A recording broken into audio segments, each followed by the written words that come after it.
కోమటిరెడ్డి రాజగోపాల్ రెడ్డి మరోసారి hot comments చేశారు. మంత్రి పదవి ఇస్తానని కాంగ్రెస్ మాట ఇచ్చిన మాట వాస్తవం. అయితే ఆలస్యమైనా పర్లేదు, ఎదురు చూస్తాను. నాకు ఓపిక చాలా ఉంది. కానీ అన్యాయం జరిగితే ప్రభుత్వంతో పోరాటానికైనా సిద్ధంగా ఉన్నానని చెప్పి రాజగోపాల్ రెడ్డి మరోసారి చాలా స్ట్రైట్గా వార్నింగ్ ఇచ్చారు. ఆయన ప్రభుత్వానికే సమయం ఇచ్చారు. నాకు ఇవ్వడానికి కొంత ఆలస్యం అయితే ఓపిక ఉంది, పర్వాలేదు, భరిస్తాను, ఎదురు చూస్తాను. కానీ అన్యాయం జరిగితే మాత్రం తప్పకుండా ప్రభుత్వంతో పోరాటానికైనా సిద్ధంగా ఉన్నానని చెప్పి రాజగోపాల్ రెడ్డి అన్నారు. రాజగోపాల్ రెడ్డిని ఎవరు ఇన్ఫ్లుయెన్స్ చేయలేరు. అవసరమైతే ఎంతకైనా తగ్గిస్తా, ఎంత దూరమైనా వెళ్తానని చెప్పి రాజగోపాల్ రెడ్డి అన్నారు. ఒకసారి డైరెక్ట్గా ఆయన ఏం మాట్లాడారో ఆయన మాటలను విందాం.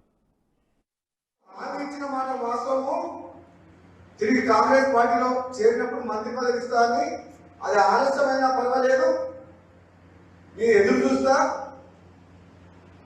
ఓపిక ఉంది, నాకు అన్యాయం జరిగినా పర్వాలేదు, కానీ మునుగోడు ప్రజలకు అన్యాయం జరిగే ఏ పని చేసినా సరే నా నిర్ణయం ఎంత దూరమైన